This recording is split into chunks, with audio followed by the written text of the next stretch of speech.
When it comes to Tiffany Stratton's reign as champion, was I excited that she won the title? Of course, because the time was right. And I felt like the way that she started off the year was pretty strong, especially her starting off WWE's calendar year being the first crowned champion did make that moment very special. So I was really happy to see that. And there was a lot of substance there first when it came to the whole Charlotte Flair thing, which there was a lot of room on the table for that.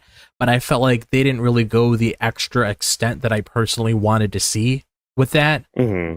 And then when it comes to like the other people, like especially when it comes to the Nia Jax situation, which this has nothing to do with how I personally feel about Nia Jax, because I have nothing against her as a person.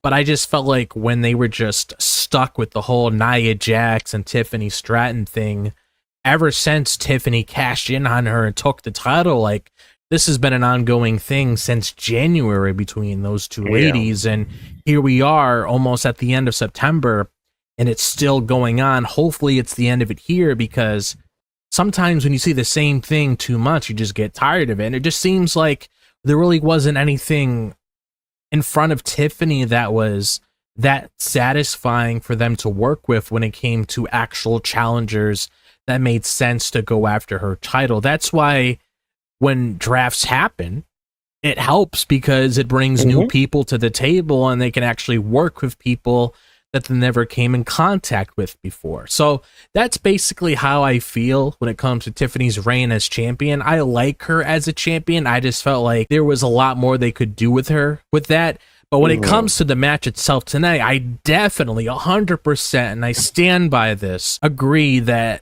she was probably the one that made the most sense to walk into Crown Jewel to go up against Stephanie Becker, because if you're fighting over the Crown Jewel championship and you want to prove who's the better champion between the two, obviously her having those amount of days on her shows her value because she's been a champion for so long. And her and Tiffany have an easy story to write when it comes to how they got ahead of the game so fast. Being on the main roster, just 1 year, already becoming a main champion, getting one of the main titles for the ladies. And I mentioned this on Monday, Stephanie Becker could pull it under the rug for her and be like, I won the NXT championship, the NXT North American championship this year, and I haven't even been on the main roster as long as you, and look at me.